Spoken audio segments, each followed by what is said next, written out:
good afternoon, and a very warm welcome from my side as well.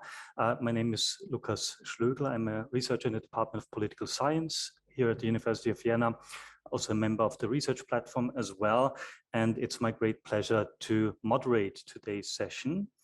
Our plan for the afternoon is as follows. Elisabeth has already sketched the plan as well. Our colleague Nikolaus Forgó is going to start us off with a presentation carrying the intriguing and provocative title, Is there anything one can expect from platform regulations? I'm already curious about Nikolaus' intervention.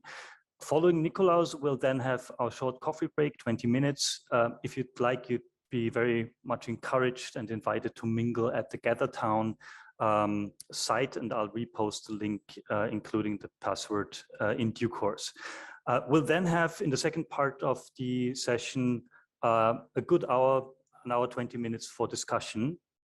Nikolaus shared a link to a YouTube video he asked us to watch in preparation of that.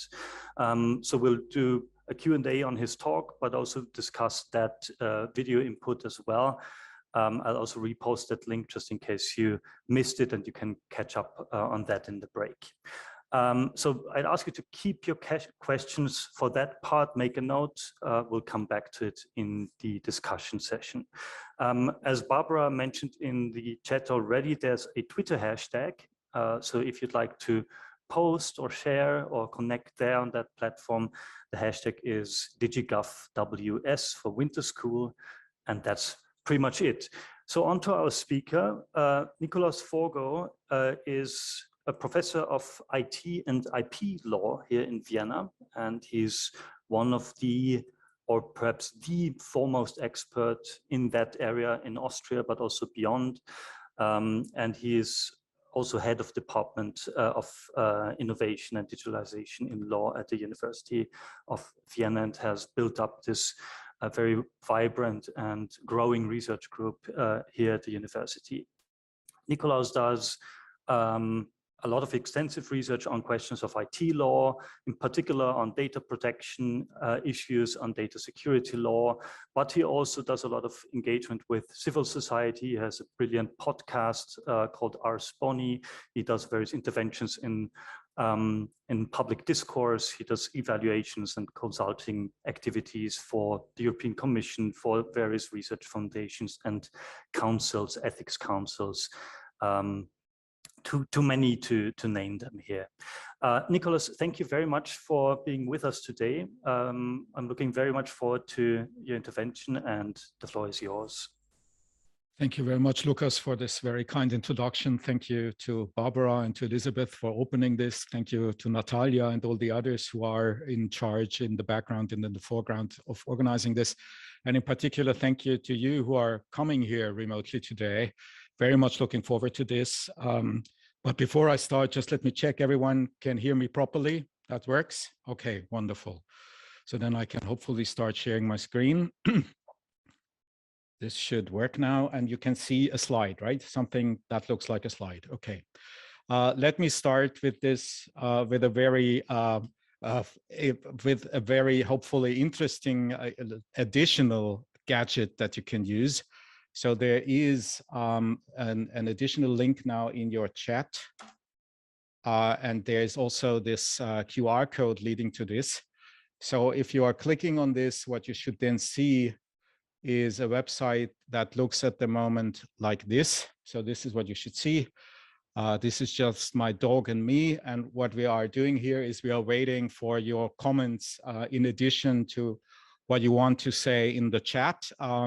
So whenever you have a thought, whenever you have an idea, something of which you think that I should react on this immediately in the during my presentation or in the Q&A session in the second half, kindly put it there. This has a tremendous advantage in comparison with the chat function in Zoom, and that's that you can use whatever format you want here, in particular also images and all this, and you can do this anonymously if you want to do so. So if you prefer giving feedback without making clear to everyone who you are, this is your instrument, and this is what I would invite you to use. I will try to monitor this during my talk. Hopefully, I will be able to react on this in due time. And I would also, before I really start, make you familiar with a job offer. So just in case that you have a legal background or something which looks like a legal background, and you are interested in what we are doing here in the platform or during the winter school or both, this is your opportunity. We are looking for a research university assistant at my department, and the announcement closes tomorrow. So if you have some spare time today in the evening, this would be the thing to do if you would like to join the University of Vienna, and if you would like to know a little bit more about how it is to organize such a winter school from the other side. Okay, so in brief, what I should talk about, as Lukas rightly mentioned, is the question whether there is anything one can expect from platform regulation. And the bad news that I have for you is I need to put this question into context. And when a university professor starts putting something into context, this normally means that he starts talking about himself and about the developments that are important to him or her, but in this case to him. And this is in particular what you will expect now in the next 40 minutes or 50 or 60 minutes. It's about me and my view on the world I'm surrounded by. And the first factor that I would like to share with you is that I learned last week, as possibly many of you did as well, that the share price of a company now called Meta, formerly known as Facebook, dropped within a day of roughly 30% of its value within a day, more than €100 or dollar, in this case dollar, of drop within a day.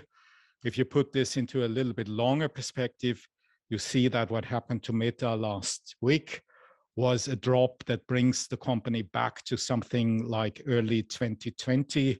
So 2 years of value production lost in this company within roughly a day.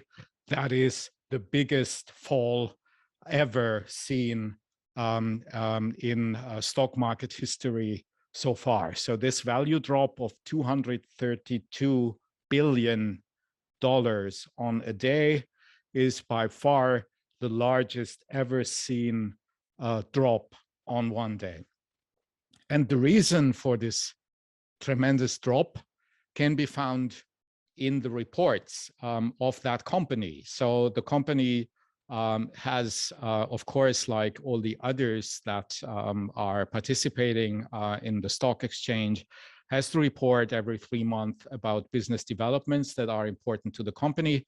So did this company, and what you can read in this report, many people don't read this, but I took the time because university professors do have the time for things like this if it's needed.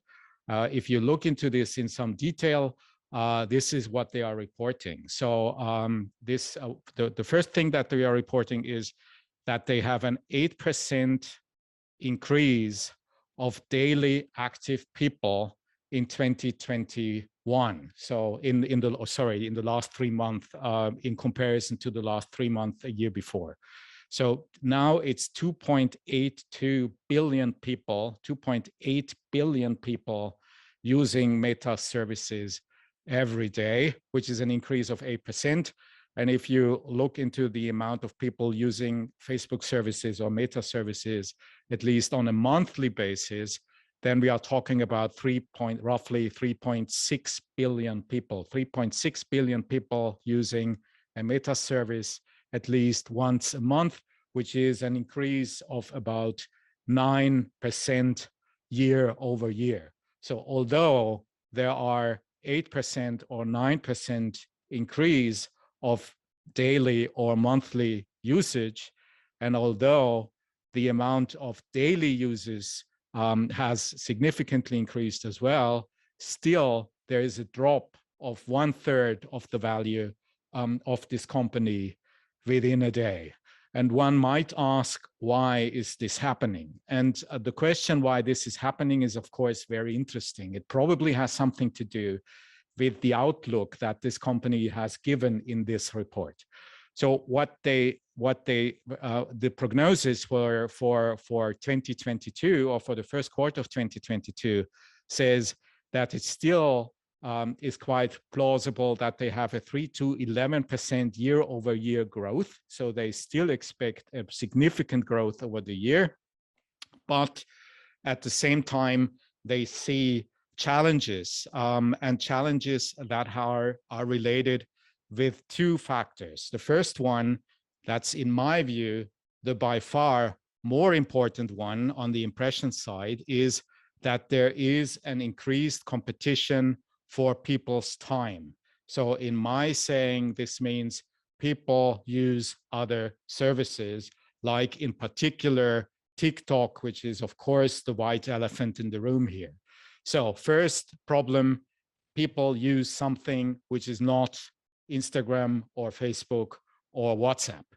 And second, people start using more and more video instead of pictures or text only, where the business model of Facebook is more under pressure because the ad prices that they can achieve there are lower. They monetize at lower rates than feed and stories. So this is the economical part of the problem. That is, in my view, I think this is the key argument of the whole presentation that I'm going to give. This is the important part, right? This is the economical circumstances and challenges a company like Facebook or Meta is facing. On the other hand, they also see issues on the pricing side. And again, it's mainly about something like competitor, if it's a competitor that is mentioned here on first place, which is the changes in Apple's policy when it comes to their operating system, iOS, and in how far iOS allows companies like Facebook to trace users apart from the presence on their own website. So the cross-platform targeting options that decrease because of Apple's interoperative policy that changes. And then they also see something like, as they say it, headwinds from platform and regulatory changes. Honestly, I don't really know what this means, so I would be very interested to hear from you what you think that those platform and regulatory changes might be. It might be that that it's not what Europe might consider that this could be, something like the Digital Services Act or like the Digital Markets Act, but I'm obviously not very sure about this. So that is already the first interpretive question that I have to you, as I said. And secondly, they also state here, that's the very last paragraph that I'm quoting here, we also continue to monitor developments regarding the viability of transatlantic data transfers and their potential impact on our European operations. So some people out there on the internet have read this as a threat of Facebook to stop offering their services to European customers. Of course, Facebook is clearly denying that this is the purpose of this statement. But according to the company, the real reason here is that they are obliged to identify such risks and that this is a risk. However, people start to think about whether it could be an option for the company to leave Europe aside and to do something outside Europe or something different for Europe in future. My argument here at the moment is not too much of what you see here is probably directly connected with what one might expect if one is a lawyer. So, for example, clear mentions of GDPR, of the upcoming artificial intelligence regulation, of the upcoming Digital Services Act, Digital Markets Act, and so on. So it's much more about economy, it's much more about the social and technological environment of a company like Facebook, and not so much about regulation. And this brings me now to what I had already announced to you, which is that I'm going to speak more about myself than about the introductory question. And when I speak about myself, I need to share with you that what you see here in front of you is the living history of European IT law. So this is the shape in which this area of the law is. It just looks like myself, because when I was born in 1968, so I'm now 53 years old, and the field I'm working in and the field I'm talking about is more or less of the same age. So the second important argument that I'm going to make in this presentation is that what we are seeing at the moment when it comes to regulation of platforms can't be understood if you don't put this into a historical context. And if you put this into a historical context, you need to go back to 1970 at least, because this is in a way the starting point of the whole domain. So the domain which I call now IT law or ICT law or cyber law or computers and law, you name it. So this area of the law in which people like myself claim that they have some knowledge about. And those regulatory waves, that's the third argument that I want to make, those regulatory waves look very much the same. So everything since 1970 is following a certain circle, a certain follow-up of developments, which normally start with the technology and end up with a regulatory answer to the technology, which very often then, in particular when we are talking about European approaches here, tend to be too little, too late. And that's already the case when you look into the very starting point. So somewhere in 1968, when people like myself were born. So this is how computers looked like in 1968. This is a beautiful picture in my view for many reasons. It's from the year 1968, and it shows how this machine that would change the life then appeared to someone who had some aesthetic interest in the domain. It's a very interesting picture for many reasons. One of them is the only woman in the room is somewhere in the background, not really looking at the machine, but looking into the other direction. We have another man here looking. This is very, for me, this gentleman in the door looks a little bit like a spy or something, looking into what's coming here with the future.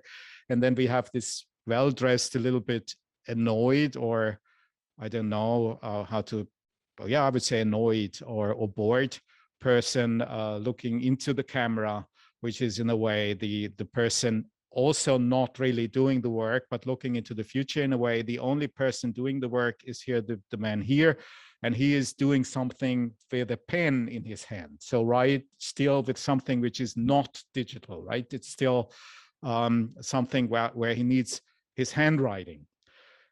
And in this period, in 1968, or very briefly after that, already the first regulatory debates on how to tame this monster, how to be sure that these machines don't do anything unintended and dangerous, started already, in particular in Germany, when in 1970, in one of the German regions, in Hessen, that's one of the 16 Länder of Germany, the very first Data Protection Act of at least Europe, if not the world, made its way through the legislative process. So already in 1970, when machines still looked like this, there was this idea that these machines need to be controlled.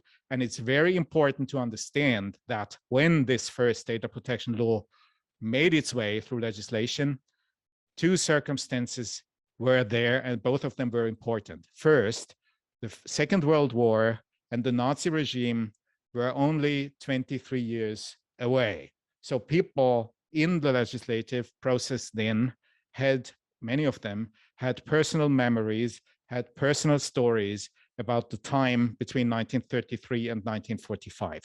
That's the first important point. And thank you for the first comment on the wall. I see this, great. The second important point of view, these machines were tremendously expensive and they were very rare. It was mainly state-driven organizations, ministries that could afford and that could handle these machines. So first, Nazi regime, second, state-driven infrastructure. And those two things led to a law in 1970 in Hessen and then in many other areas in Europe, trying to control data within state authorities. So those of you who are able to read German might see already from this quote from the law in the very first paragraph, it's dealing with public authorities. It's about institutions of the land that are under the control of this law. This is because it was unthinkable in 1970 that a private company or a natural person could own such a machine. However, many of the principles in this law from October 1970, such as the principle of purpose limitation or the principle of information security or the principle of that there should be an independent data protection authority, ein Datenschutzbeauftragter in German, all these ideas that you know very well when you are talking about GDPR today date back to this very first law. So something like the Data Protection Authority, the Datenschutzbeauftragter, has now more than 50 years of history on its shoulders. It looks in a way like I look like today. That's, in my view, the first central point to take with you. Also, the idea that this Data Protection Authority needs to be independent and needs to be someone who is specifically protected against any kind of influence, because these machines, due to the Nazi regime, are seen as extremely dangerous, as something which can directly interact and negatively influence fundamental rights and possibly even the lives of people who are under the administration of these machines. So from the very beginning, this Data Protection Authority is independent and everyone can address this Data Protection Authority. So that was the first stage when I was born. Then when I was in my early teenage years, so somewhere in the 80s of the last century, something like this appeared. This is something that you should see at least once in your lifetime. I hope that it works. I hope that you can also hear something. Today we celebrate the first glorious anniversary of the Information Purification Directives. We have created, for the first time in all history, a garden of pure ideology, where each worker may bloom, secure from the pests, obeying contradictory thoughts. Our unification of the laws is more powerful a weapon than any fleet or army on earth. We are one people, with one will, one resolve, one cause. Our enemies shall talk themselves to death, and we will bury them with their own confusion. We shall prevail. On January 24th, Apple Computer will introduce Macintosh. And you'll see why 1984 won't be like 1984. So this is the moment this machine enters the market in late 1983, early 1984, a machine that changes one of the fundamentals that I was talking about in my first part, which is that these machines can be state-owned only and state-driven only. Suddenly, when I was in my teenage years, people like myself, people with an average income of their parents, could have such a machine at home and start programming. And in this moment, when this is happening, two things are important here again. The first one is Apple is claiming 1984 won't be like 1984. So this is a clear reference again to this George Orwell, the state is in control of what you're doing, dystopian view, obviously. That's the first point. And the second point is, ironically, at the very same time, so exactly at the same time, the German Constitutional Court, again in 1983, in autumn 1983, introduces a fundamental right in 1983 when the Apple Macintosh is introduced. At the very same moment, the German Constitutional Court establishes something they call a right to informational self-determination. In this public census decision of the German Constitutional Court, Volkszählungsurteil, which everyone should have read at least once in my view, either in German, or if you aren't fluent in German, then in English, there is a translation available because of its importance. The court establishes this fundamental right. And interestingly, the argument of this court is not only that this fundamental right of informational self-determination is the outcome of human dignity. So that's also important, by the way, to state that the source of this argument is human dignity. But also, secondly, it's important to see that the second part of the argument is this has a social dimension, this right, because a social order, as the court says, a social order in which individuals can no longer ascertain who knows what about them and when, and a legal order that makes this possible would not be compatible with the right to informational self-determination. A person who is uncertain as to whether unusual behavior is being taken note of at all times and the information permanently stored, used, or transferred to others will attempt to avoid standing out through such behavior. So in short, everyone has something to hide. If you can't control who doesn't know what you are doing or what you have to hide, the outcome of this is that you are not behaving freely, and this is detrimental to the public good, since self-determination is an elementary prerequisite for the functioning of a free democratic society predicated on the freedom of action and participation on its members. So that's the second pillar of my argument. The third one has something to do with my early 30s, so somewhere in the mid-90s, when people like myself are in their early career. Again, a fundamental technological change is happening. Again, I would like you to listen to this at least after the course very extensively in this presentation here that I'm going to give reference to in a second. But for this 30 seconds I have time now, I want you to listen to this at least once in your lifetime, because this is really tremendous.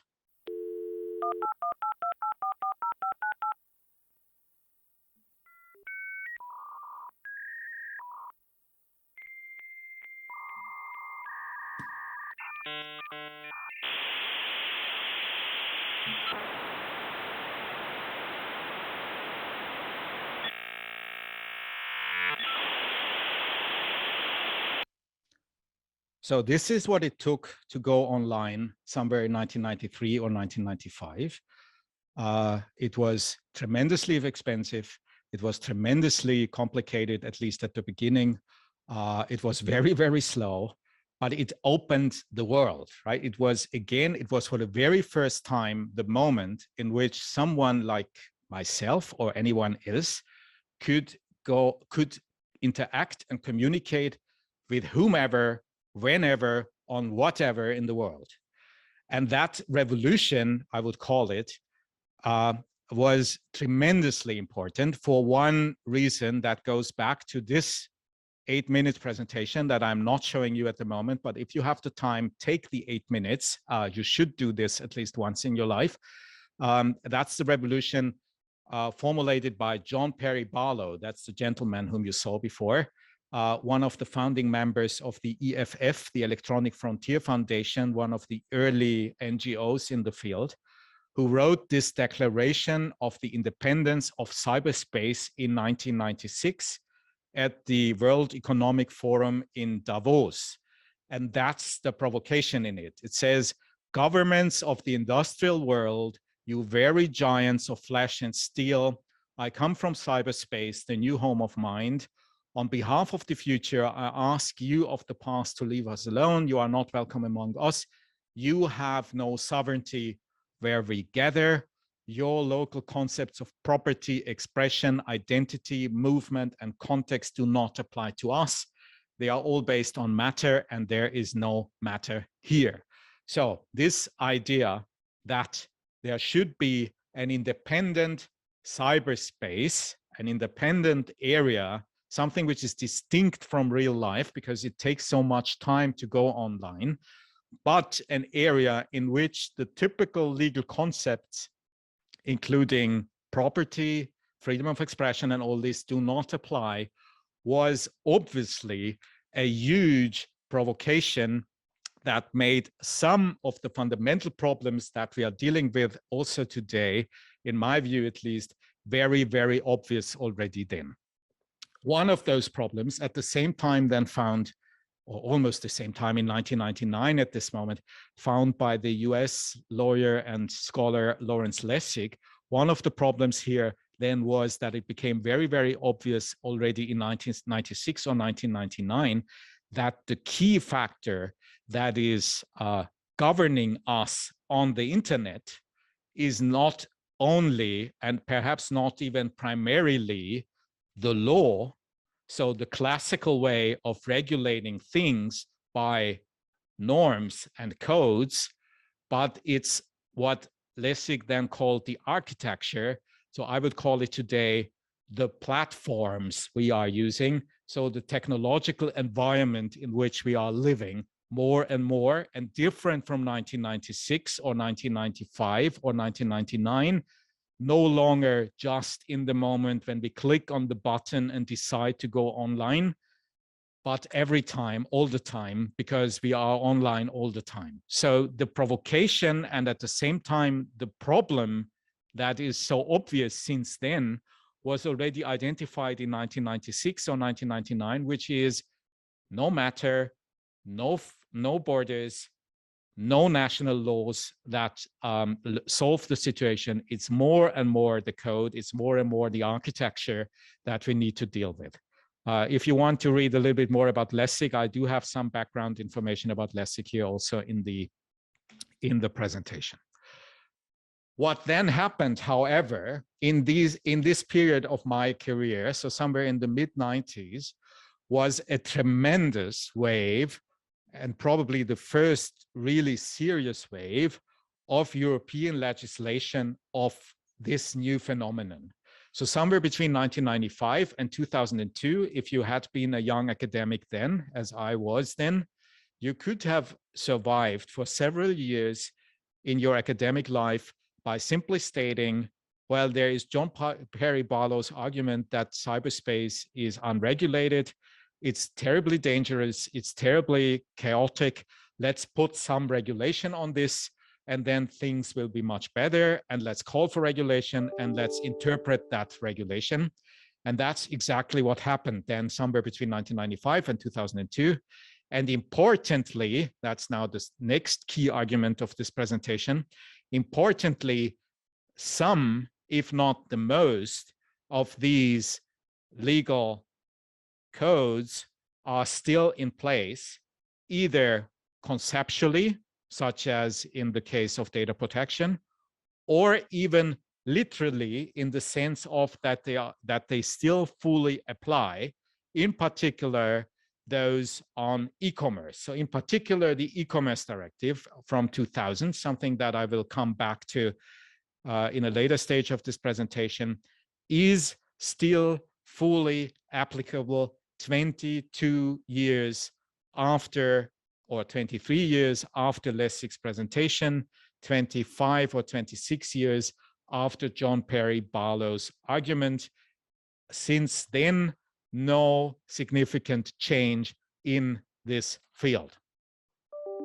And in order to understand some of the basic concepts of the e-commerce directive, one, in my view at least, needs to go back to this very chaotic, by John Perry Barlow beautifully described, anarchic idea that the internet would be something where there is no sovereignty where we gather, and that the traditional legal concepts do not apply. Because what then happened in this period were cases like this one here. I also have a little bit of English background on this case in the slides, which is a case against the CEO of one of the very first internet service providers in Germany called CompuServe then. That was an American company offering its access services also to early internet users in 1998 in Germany. And what happened to this person, his name was Felix Somm. What happened to this person, the CEO of this company, was that he was criminalized in Germany because of the sharing of child pornography, because of the fact that users of this internet access platform, so people who were CompuServe users in Germany, had started to share child pornography online using CompuServe as an access provider. So this was one of many cases from the late 1990s in which this key argument that there is a fundamental difference between the internet and the way people use the internet on the one hand, and traditional media and the way people use traditional media on the other hand, was born. So this is one of the leading cases to understand this, because then the argument was made very prominently already, and an argument that you know both arguments. You know the child pornography argument very much, and you also know the other argument very much, which is there is a fundamental difference between somebody making a statement and somebody allowing another person to make the statement. So there is a difference between the infrastructure, the platform, and the person using the infrastructure. That is already there in this period of time in the late 1990s. And there was an outrage out there against this decision, in which the German court from the Landgericht Munich argued that the contribution to the offense, which was the sharing of child pornography by CompuServe USA, was providing access to the internet together with making available for use data content stored on its use server without having filtered out violent child or animal pornographic content, and in conjunction therewith, providing its customers in Germany with the possibility to retrieve said data content and have it displayed on their monitors. In this respect, a failure to act must be assumed. So this was the statement of the court when they sentenced this CEO, and there was an really tremendously intense debate then whether this would be the right way to go. And the answer that was then given by the European legislator, and importantly, I may repeat this is still fully in place. The answer that was then given by the European legislator in order to deal with this new animal internet and everyone is using it was the e-commerce directive, bringing three fundamental principles, all three of them being still very important. The first one is the country of origin principle. So in my words, stating a company like Facebook, or a company which was not existent yet then, by the way, or a company like Google, still in its early childhood years then, or a company like Amazon, still very small then, cannot be asked to follow all the legislative requirements in all legislations they make business in. It must suffice that they follow the rules of their country of origin. So the principle that provided that Facebook is okay with data protection or e-commerce or copyright rules in one member state should also apply in all the others. That's the country of origin principle. And that's still fully in place. Importantly, because it's one of the key problems when national legislations try to regulate platform liability nowadays, like, for example, the French or the German or the Austrian legislator did just recently in Germany with the so-called Netzwerkdurchsetzungsgesetz, so Law Enforcement Act, in Austria with the Kommunikationsplattformengesetz, Communication Platform Act, in France with the Adopi laws, and so on. So that is the first problem or the first issue.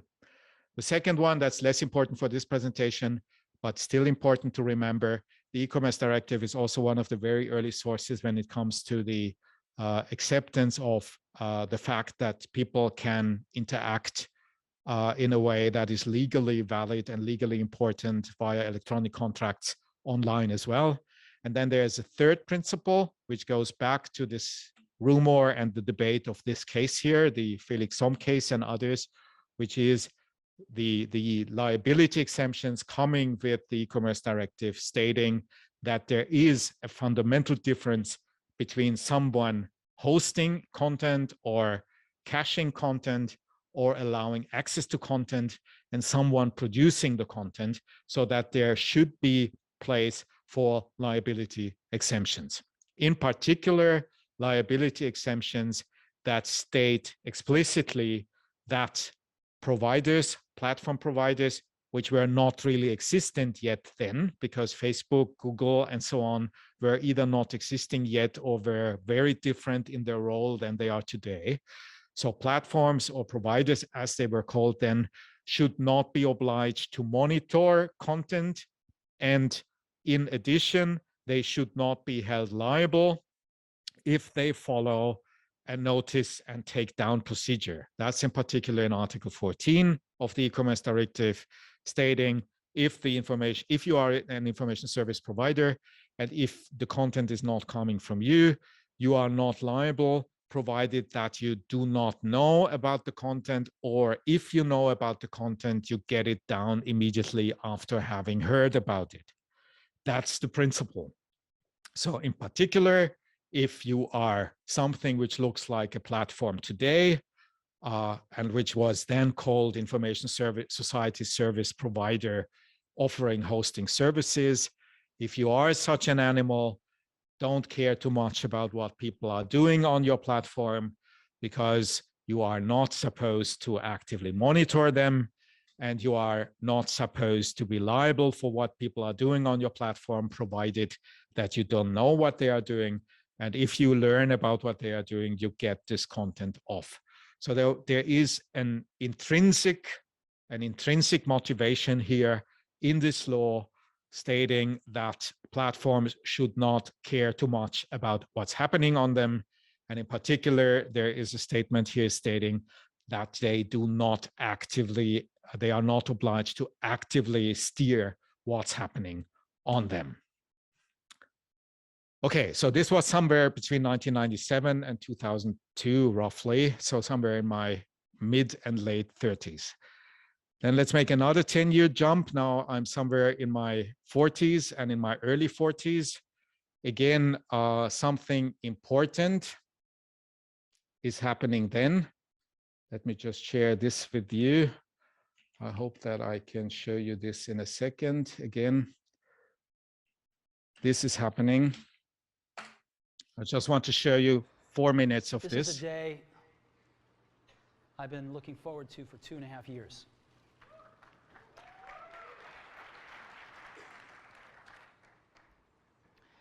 Every once in a while, a revolutionary product comes along that changes everything.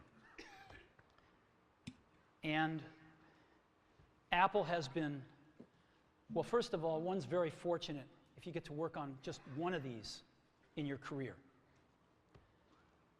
Apple's been very fortunate. It's been able to introduce a few of these into the world. In 1984, we introduced the Macintosh. It didn't just change Apple, it changed the whole computer industry.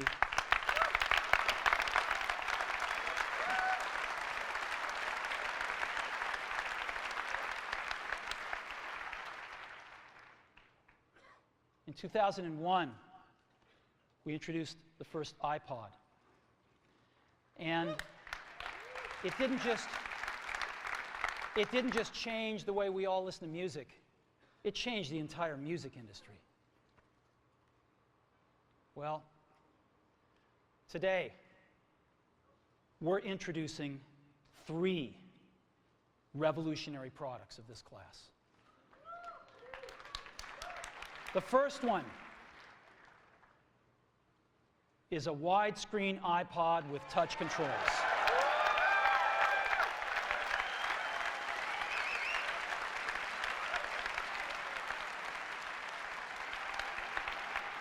The second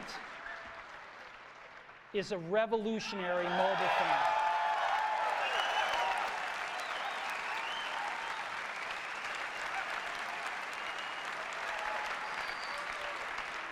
And the third is a breakthrough internet communications device. So, three things: a widescreen iPod with touch controls, a revolutionary mobile phone, and a breakthrough internet communications device. An iPod, a phone, and an internet communicator. An iPod, a phone. Are you getting it? These are not three separate devices. This is one device. And we are calling it iPhone. So this is in 2007. So just 15, actually, by the way, almost literally 15 years ago. It was in January 2007 when this product was introduced. And when at the same time, just like in the other innovative processes that I mentioned before, again, a huge activity of national and European legislators made their way. So again, just like in 1970 or in 1983 or in 1995, again, the European and the national European legislators started with activities. In this case, then, under the headline of something they called the Digital Agenda for Europe.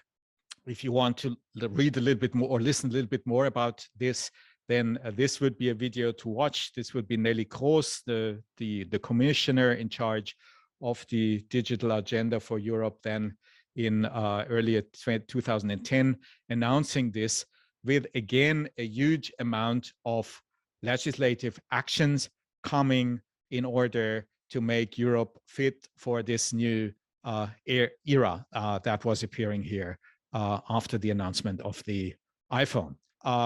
And the news then already in 2010 were rather, or the starting point for Europeans were rather frustrating then, because Europe was clearly behind the world already then. When you read into this digital agenda for Europe in 2010, it very much looks like news from today. So Europe is somewhere behind other areas of the world than those. Europe has a lot of problems. There's plenty of additional material coming here in the slides if you have time to watch into this. And what happened then as the first and most important outcome of this 2010 legislative action within the digital agenda was the GDPR, General Data Protection Regulation, of which this link here that you are invited to use in the afternoon later today, this link here leads you to the presentation of Viviane Reding, who was then the commissioner and vice president of the commission in charge of data protection issues, announced earlier in 2012. So importantly, also for the second part of today, it is necessary to know that GDPR is different from what you still might perceive possibly, is not a piece of legislation that is still young and in its early youth or something like this. It's today more than 10 years old, literally 10 years and a few days old, that this legislation was presented. So it comes from a time in which the iPhone and mobile usage was still a relatively new phenomenon. It comes from a time in which something like the Apple platform for the iPhone was not fully deployed yet. And in particular, it comes from a time where Facebook, Google, Amazon, and all the others were already there, but clearly not in the size and clearly not in the importance that they have today. Major outcome of this in 2012, GDPR, with the key argument in it, and Redding is very prominently making this argument in this presentation. Europe is in a way a gold standard setter here. So whoever is interested in fundamental rights on the internet should look at Europe and should look into GDPR, because GDPR is something like the best possible way to deal with these issues.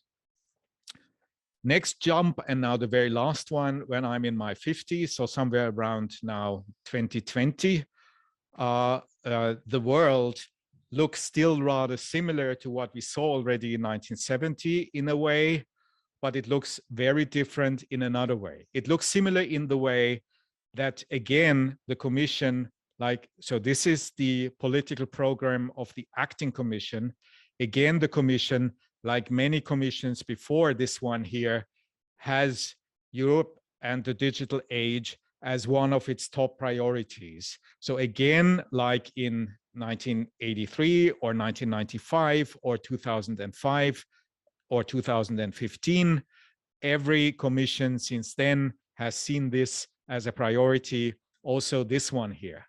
What has changed, however, is the importance, the economical and the technical and the social importance of the infrastructure, of the architecture in which this new commission is acting now at the moment, which is very different from 2007 and is even more different from 1995, which is a world in which there are a few platforms, all of them, or almost all of them. I think there is Spotify perhaps on this, but I'm not sure whether I see Spotify here. If I don't see Spotify, then I think it's all of them not European, all of them driven by values and driven by owners who are not European. So this is the world in which this commission now is acting.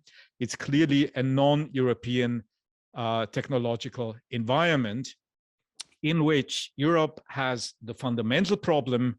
By the way, the figures that I'm showing you now are official figures coming from the official Digital Economy and Society Index, the so-called DESI Index, published once a year from the European Commission. So this is certainly not anti-European, what I'm showing you here, because it comes from European EC sources. So this is where Europe stands at the moment, according to EC figures, when it comes to digital skills and digital markets in a worldwide comparison. In brief, Europe is clearly behind many other areas. First argument, and second argument, there is a clear discrepancy still and an ongoing discrepancy between the rich northwest of Europe, which is relatively literate when it comes to digital topics, and the poor east and south, which is close to the lowest ends of scales like this one here. So two arguments here: Europe not really performing well. Second, parts of Europe even performing worse. And you can see again plenty of statistics that I'm offering you in the slides in addition to this presentation here, making it quite clear that this problem is neither new nor is it close to be solved. You could even put it into a picture like this one here. This comes now from the ENISA, which is the European Network Infrastructure Security Agency, a European agency, which describes Europe's status at the moment here with this hamburger. So what you see in the middle, the patty, is the European Union, and the European Union is squeezed between the Eastern Asian hardware providers and the US-driven and US-owned software providers, and somewhere in the middle there is the European Union with very little or no own digital, I don't know how you call it, let's call it digital sovereignty that we are in at the moment. As ENISA stated, in an increasingly globalized world, Europe has often presented itself as a champion of values, However, the EU's normative power alone cannot guarantee the digital sovereignty of its citizens or its businesses. To regain its influence and shed its status as an ICT industry lightweight, Europe needs to deliver European champions in the ICT sector that succeed in the marketplace. This is ENISA speaking here. So the network, I repeat, the official Network Information Security Agency of the European Union. And this change in the infrastructure or in the architecture makes its way also into the core of the legislative processes within Europe.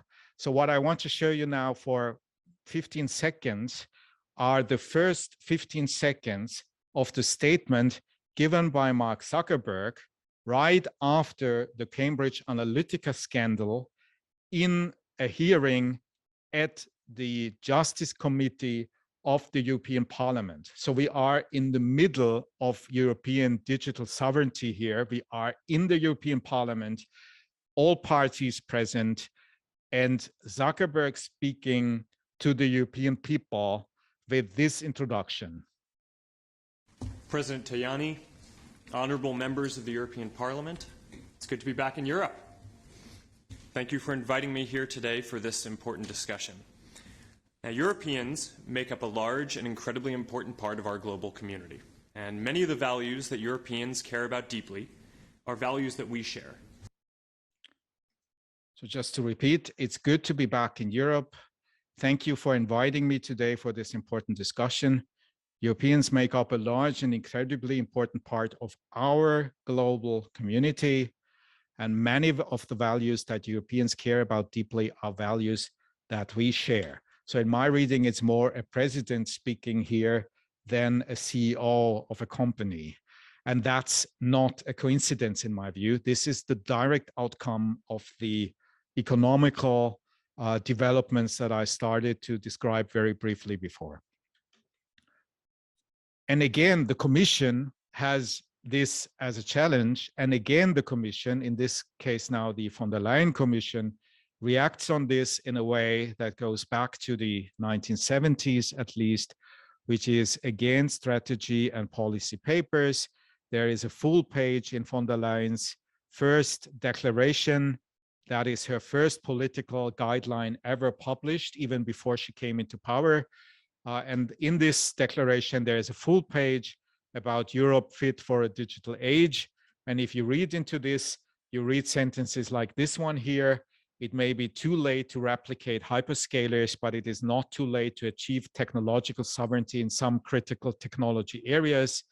And one of those will be a new Digital Services Act that will upgrade our liability and safety rules for digital platforms, services, and products, and complete our digital single market. And in order to do this, in addition, there will be, in my first 100 days in office, of legislation for a coordinated European approach on the human and ethical implications of artificial intelligence. So already the AIA regulation announced then. And all this with the goal to complete a success story that started, according to von der Leyen's reading, at least already with GDPR, which is also explicitly mentioned in this paper here in the upper right corner. If you read into this, in order to release the potential, we have to find our European way, balancing the flow and wide use of data while preserving high privacy, security, safety, and ethical standards. We already achieved this with GDPR, and many countries have followed our path. So this is the argument, and this is the context in which the ongoing debate on the Digital Services Act and the Digital Markets Act, plenty of additional information here on those two in the slide, if you want to check this, are happening at the moment. So we are right in the middle of this fifth wave of regulation, with the DSA and the DMA being core parts of it, but also with the act, the regulation on artificial intelligence and some others, including in particular a copyright directive that is amending one of or two of the directives that I mentioned before from the third wave on copyright in 1996 and 2001. That is already in place, and that puts already some of the new principles that we see now under debate in the Digital Services Act into the law, in particular, the famous Article 17, which is the one that many of you might have heard about, because there was a very intense debate on this, in particular in social media, prior to its decision in the Parliament. Those of you who have a legal background should have a closer look into Article 17. Obviously, for many reasons, one of them is that it's probably the very first, very prominent, clear exemption on a legislative basis from this principle from Article 14 of the e-commerce directive, that platforms are not liable for content that is not coming from them, but coming from their users. So this is the first time that the European legislator now clearly states that when an online content sharing service provider itself performs an act of communication, and it's doing so already by simply allowing its users to put content online without checking the licenses properly. So already in this case, then the limitation of liability in Article 14 of the directive shall not apply. So this is in a way the first step in this switch in which we are probably or possibly in the moment when we look into the DSA a little bit more closely, which I will do for the very last 4 minutes. Interestingly, by the way, already this Article 17 also states that the application of this article shall not lead to any general monitoring obligation. So again, this principle coming from the e-commerce directive is still at least literally mentioned here. I don't know how this will ever be realized without upload filtering, but that's another possible topic that we can debate very intensely during the next 2 weeks. I will not go into any detail here, but instead of this, I will close my talk by giving you a very brief orientation about where we stand at the moment. So where we stand when it comes to the Digital Services Act, which is, as I try to work out, or make the argument, one of the core parts of this fifth waves of regulation. So the Digital Services Act, as you know, was proposed in December 2020, and it makes already in its very first recital. So this is the version of the Commission that I'm using here as a reference point. So the proposal of the Commission, it makes already in the very first recital the argument that 20 years after the e-commerce directive, platforms have become more important than ever expected then. And as they have become more important, they need a new approach to be regulated. And this new approach that is since then intensely debated. By the way, the Parliament made up its opinion just recently, a few days ago. If you want to look into this Parliament's perspective, the report of the Parliament is now already online on the website. So when you look into the new way of dealing with this, again, you see that in principle, the notice and take down principle, as it comes from Article 14, 15 of the e-commerce directive, is still to be applied. So again, if somebody is just storing information, then no liability, provided that it does not have actual knowledge, and if it has such knowledge, expeditiously deletes the content, or at least the access to the content. So this is still in the law as a principle, with a lot of additions then, such as a specific obligation now that providers of intermediary services shall act without undue delay if they were asked by a competent national judicial or administrative authority to get content offline. So that's probably one of the specific, and I don't know whether important or not, that's up to you to decide, one of the specific changes coming now with the DSA, that there is a clear statement now stating that an intermediary service needs to act without undue delay to get something offline if asked to do so by a public authority. There are transparency obligations coming. There are specific rules on notice and so on, and internal complaint handling systems and so on and so on. And then there is, interestingly now again, just like in GDPR, and a whole section which is explicitly dealing with very large online platforms. So just like in GDPR, which you can't understand without understanding that Facebook was then already on the horizon as the big issue of European legislators, just like then, it's still on the horizon here. You can't read DSA properly without understanding that this is again a Lex Google, a Lex Facebook, a Lex Twitter, stating that if you have many users on top of all the obligations that you are facing, that I mentioned very briefly before, you have additional requirements to comply with, in particular a risk assessment, an independent audit, a data access and scrutiny policy, and the compliance officer, just like a data protection officer that a very large online platform has to install and to report properly on all this. And all this is happening, all these additional obligations coming now on these platforms. All this is happening now on top of different national approaches trying quite the same, like the Austrian Kommunikationsplattformengesetz that I just mentioned before, where you have plenty of additional material again in my slides.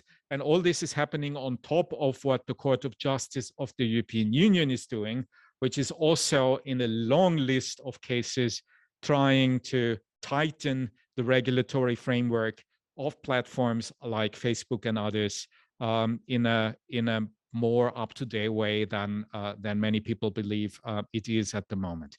So all this is happening.